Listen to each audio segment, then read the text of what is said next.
Hey everyone, Blayst back here with a new video about my UI, macros, and add-ons.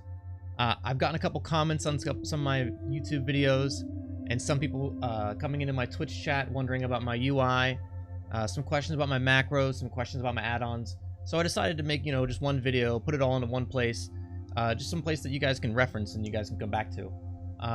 So here we go. Let's start with the UI, shall we?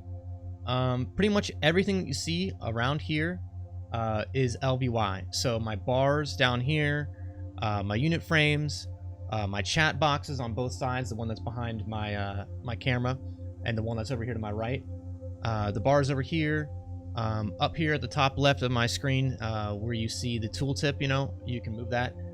The minimap is also a part of the ElvUI. So ElvUI is really great because, one, it has, for the longest time I had to get this add-on called Align in order to use these grids and able to set my my bars up to be perfectly straight and all that and aligned and everything.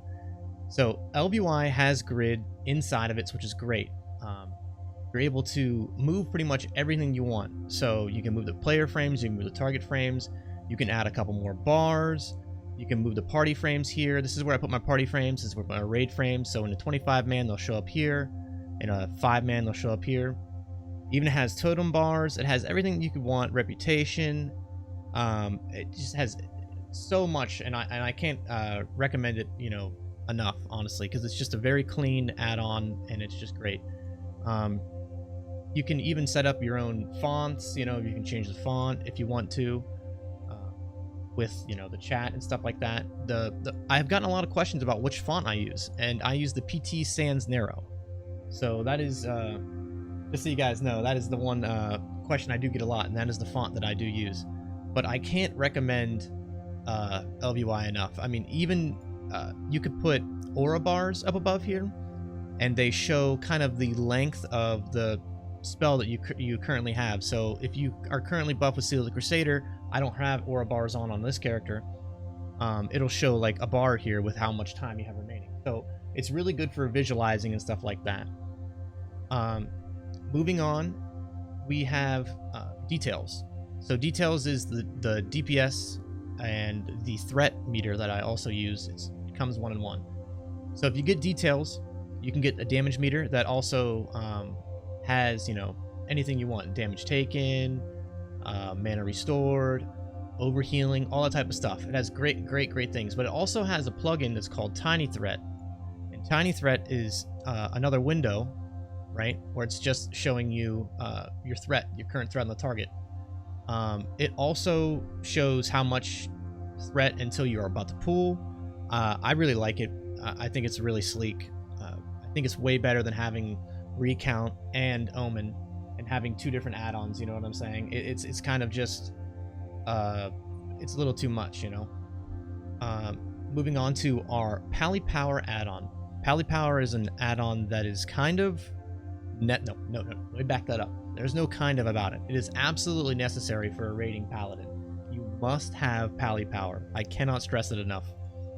It makes everything so much easier. So when I'm in a raid, and as you guys have probably seen if you are watching my streams, there will be a couple rows depending on how many paladins you have in there. You can set them all up to be whichever buff that you're currently assigned for. You can have one class as wisdom, one class as salve, the other ones as kings. You can also do a little bit of individual blessing assignment. Now I think I will be doing a individual Pally Power video in the future, so stay tuned for that. So if you want to learn more about Pally Power, I will be making more on that. Another add-on that I really like is Threat Plates. Threat Plates is a fantastic add-on that shows some information that honestly I think everybody could do better with. So not only is it a very good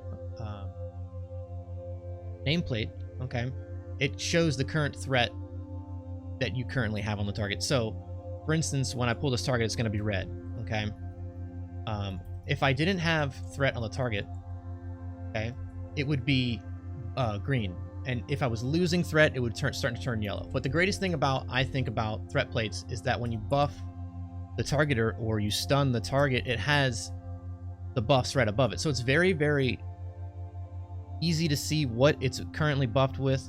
The actual stun, you know, how long until it's done or something like that, or even debuffs, you know, that aren't yours, just slowing debuffs. I use it a lot for tanking. If you're with a Frost Mage, you're able to see how long the Blizzard is going to last, see how long the Cone of Cold is going to last, see how long the Frost Nova is going to last. Those types of things are really, really great. Just to see, even if it's not your own. Down here below, I put it in between my player frame and my target frame. It's called decursive. Now it's just another raid frame that you can use in order to decurse. You can also use the raid frames that are here. If you use a mouse over macro, you can just mouse over it and just, you know, cleanse them real quickly. This is good because it highlights if they have a dispellable ailment. So if they have a poison, or if they have a disease, or if they have a magic that you can dispel, it just highlights them on your bar. You can use a mouse over macro with them as well. You can also just left click, and it will cleanse the target. It is a very, very good add-on in my opinion. Now let's go on to my Weakauras. I have a couple Weakauras that I definitely want to go over. Now the main one is obviously the Seal Twisting Weakaura. It's something that is really, really helpful, and I touch on it obviously in my Seal Twisting video, but I guess I would go through it a little bit more here. It has basically all the spells that are pretty vital to a Ret's DPS. Obviously there's no Seal of Command here, you know, but the Seal of Blood will do fine, as it shows the global cooldown while all the other ones are on cooldown. The Judgment, the Crusader Strike, the Consecrate, the Exorcism, all spells that I kind of want to be just paying attention to and seeing where they're at. This one also has, there are some variations where this has Hammer of Wrath. I decided to change this to Hammer of Justice. I think it's a little bit better, something that I actually pay attention about. This row is more so buffs that I really want to keep and pay attention to in raid. So I want to know when my Avenge is up. I want to know when my Avengeance Wrath is up. I want to know when all my haste pods, and even if I get a Lionheart proc, I want to know when that procs. It's something that is very, very, very important to me. Another Weakaura that I also like and recommend is the Reflect Aura Weakaura. It tells you whenever there's a current shield or anything on the target that you can't Hammer of Justice, or maybe there's no Exorcism, anything available like that. It's just nice to be able to see that, you know, because sometimes you're not able to just see it just on the tooltip or of the character or anything like that. Also very much like the avoid lava fall damage. I can't stress that one enough. It's pretty fantastic and all that type of stuff. This one is one of my favorites for when I'm tanking. My Righteous Fury missing. I have it set up so that when I have combat expertise, the very, very in-your-face Weakaura that tells me, hey, you don't have Righteous Fury, you probably shouldn't be pulling 20 mobs and consecrating and all that type of stuff. So I really, really, if you're doing a little bit of tanking, I can't stress this enough, honestly. I really like it. I like it a lot. Let's move on to our macros. Now our macros, I use a couple that are for my Avenging Wrath, for my Sealed Blood start attacks, and some that are actually merge both. So let's start with the beginning one. This is just a very standard Avenging Wrath and using my Bloodlust Brooch at the same time. It's a very standard macro. You would use it, you know, if you're Haste Potion with this in this scenario. You can use this a lot in heroics, on trash, for example, in 25 mans if you're not using a haste pod or anything like that. But it's just a great macro to pair them both at the same time. This one right here adds the haste potion, so this is something that you would do on fights where you don't care about the haste potion and you will actually be using the haste potion. So the only difference is just having the haste potion. I did have a cancel aura Righteous Fury in here because I was using it for a certain reason. Now I'm gonna go with these three macros together because they're basically the same thing. they're Blessing of Freedom, Blessing of Protection, and Cleanse macros. Now, if you're not mousing over something currently, it will default to your current target or you, and it will cast Freedom or Protection or Cleanse based upon those parameters. So if I'm moused over somebody and I were to pop bop, it would bop the mouse over target. It would not bop me. Now, if I wasn't moused over anybody and I was targeting, say, a boss, and I popped that, it would bop myself. So in that scenario, it's good to just have being able to do both and all that type of jazz. Cancel aura macro. I'm sorry, cancel aura. Yes, cancel aura macro. The cancel aura macro is fantastic. Sometimes you will need to pop Divine Shield. Sometimes you will need to pop Blessing of Protection on yourself. It happens. It does happen. And there are scenarios where you don't need it anymore. Your tank has taken threat. You're good to go. All that other type of stuff. This is just a great macro to just really click off of your bubble instead of going up here and clicking off your bubble. It's just a really big hassle to go up here and click off all your buffs. So having a cancel aura macro is just really great. A Crusader Strike macro, it's just another start attack macro. I just want to ensure that I'm attacking and all that type of stuff. It's very good if you were to get feared, and you could start your attack again as well. Because once you get feared, it turns off your attack and all that type of stuff. Now let's do the Seal of Blood macros together. Now for this one right here, it's just a regular start attack Seal of Blood macro. Now for this one, it's just I have Seal of Command buffed currently, and I walk up to a target and I Seal of Blood start attack macro. Okay, that will produce the possibility of a twist that will attack the target with both of those seals up.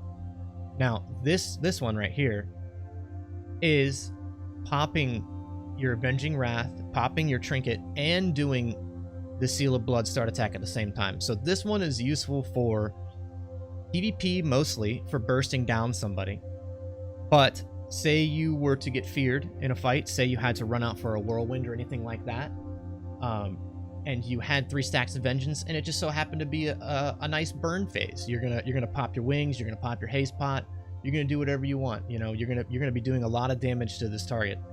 You can use this running back into the fight, so definitely something that you can do, but definitely something I recommend only having 3 stacks of Vengeance if you're gonna do that in PvE for sure.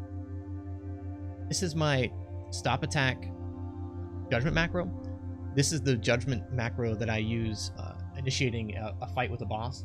So I will apply Seal of the Crusader and use the stop attack macro and apply Seal of the Command. This is because giving my tank a little bit of time for threat, and at the same time I'm also getting ready to do a nice Seal of Blood start attack twist macro. That just gives the tank some time to threat and just sets you up for a nice twist there. And I think that's really good for gaining Vengeance really quickly in a fight, in order to have Vengeance up for your Bloodlust, for your Avenging Wrath, for your Haste Pot, that type of thing there. I also have macros that equip your weapon and equip your one-handed shield and stuff like that. That's really good for just swapping if you need it for Blood Boil, if you need it for Shatter on Gruul, that type of thing. And I really, really like that. So I think that might be everything, guys. Covered the UI. We've gone through ElvUI. I really like it. I think it's fantastic.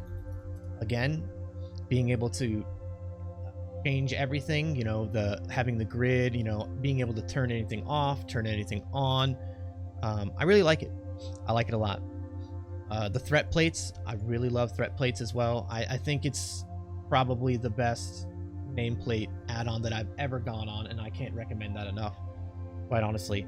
Pally Power, please guys, make sure you have Pally Power. It is very, very important that you have Pally Power. Your raid leader will thank you very much so, and any pugs that you go into will thank you as well. Details as well, fantastic. That type of jazz. Oh, I cannot stress enough. You must have DBM. You must have DBM, guys. Please, or you have DBM. The boss timers, you're able to see anything that could be important to you. For example, in Feeble on Prince Malk, everybody wants to twist on Prince, but you can't because you might kill yourself. But being able to see in Feeble helps you out quite a bit. So with that, guys, I'm going to leave you to it. Thank you for watching this video. If you have any questions about the UI, if you have any questions about my macros, if you have any questions about my add-ons, please let me know. I will be putting all of them below. I will have links to the Weakauras. I will have links to the add-ons. And as always, thank you guys for watching. Appreciate it.